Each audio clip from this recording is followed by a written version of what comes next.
Halo semuanya, pada video kali ini saya akan melakukan analisis uji validitas dan uji reliabilitas menggunakan program JAS.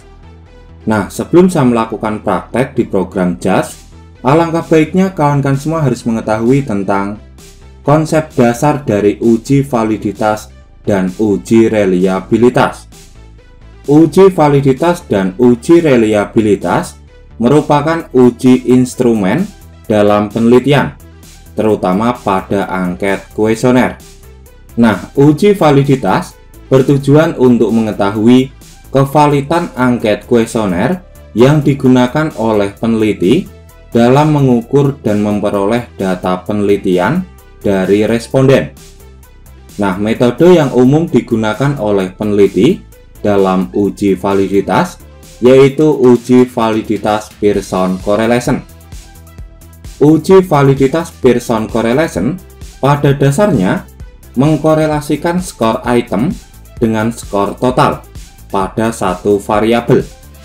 Item dinyatakan valid apabila memiliki nilai p-value atau nilai signifikansi kurang dari 0,05. Itu pun jika menggunakan alfa 5%.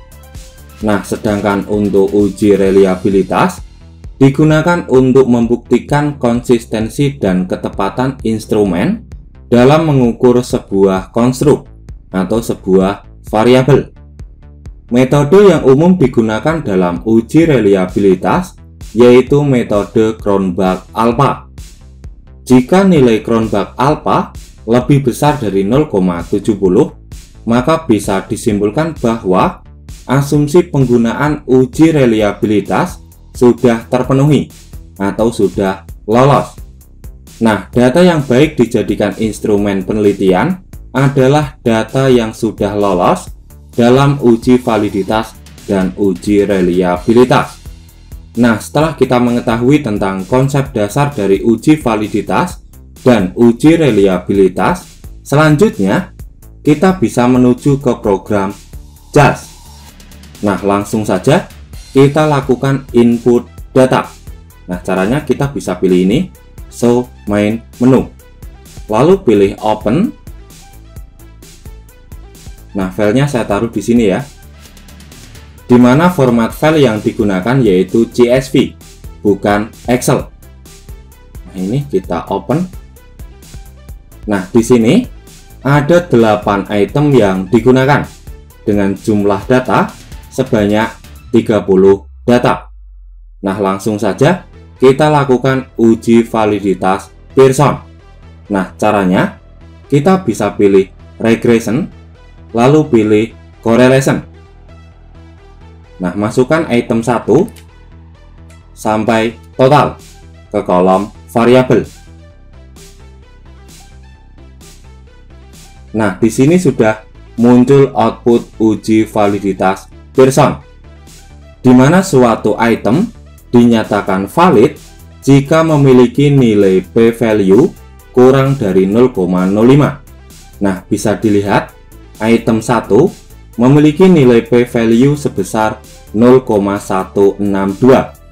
Nah, nilai ini lebih besar dari 0,05, yang artinya item 1 tidak valid. Lalu untuk item 2 sampai item 6 memiliki nilai p-value yang kurang dari 0,05, maka bisa diartikan bahwa item kedua sampai item ke-6 valid. Nah, selanjutnya untuk item ke-7 memiliki nilai p-value sebesar 0,128. Nah, nilai tersebut lebih besar dari 0,05, maka bisa disimpulkan bahwa item ke-7 tidak valid. Nah, selanjutnya untuk item ke-8 memiliki nilai p-value sebesar 0,001.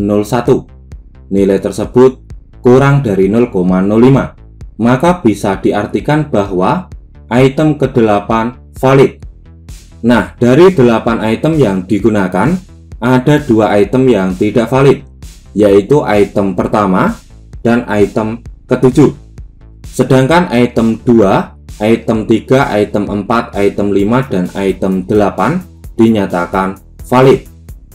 Nah, setelah kita melakukan uji validitas Pearson, selanjutnya kita bisa melakukan uji reliabilitas menggunakan metode Cronbach-Alpha. Nah, caranya kita bisa pilih reliability. Selanjutnya, pilih unidimensional reliability. Nah, ini ya, yang paling atas. Nah, kita masukkan item 1 sampai item 8 ke kolom variabel. Nah, di sini untuk output uji reliabilitas masih menggunakan metode McDonald. Dan untuk mengeluarkan metode Cronbach-Alpha, kita bisa pilih analisis. Nah, ini ya, Cronbach-Alpha kita checklist. Lalu kita hilangkan checklist pada McDonald dan confidence interval. Nah, di sini sudah muncul output uji reliabilitas menggunakan metode Cronbach-Alpha, di mana nilai Cronbach-Alpha yang diperoleh sebesar 0,740. Nilai tersebut lebih besar dari 0,70. Maka bisa disimpulkan bahwa asumsi uji reliabilitas sudah terpenuhi. Nah, mungkin sampai di sini kawan-kawan semua muncul sebuah pertanyaan. Lalu gimana Kak jika nilai Cronbach-Alpha yang diperoleh kurang dari 0,70? Nah, saran saya, item yang tidak valid bisa dikeluarkan dari model. Nah, apabila item yang tidak valid dikeluarkan, maka bisa meningkatkan nilai Cronbach-Alpha dalam uji reliabilitas. Nah, untuk uji validitas, apabila ada item yang tidak valid, saran saya ada dua. Yang pertama, kita keluarkan item yang tidak valid, kita keluarkan dari model ya. Lalu untuk saran yang kedua, kawan-kawan semua bisa melakukan penyebaran angket kuesioner ulang kepada responden yang berbeda. Ya, kurasa cukup sekian penjelasan dan cara praktek bagaimana melakukan analisis uji validitas dan uji reliabilitas menggunakan program JAS. Ya, saya akhiri. Selamat malam dan good luck.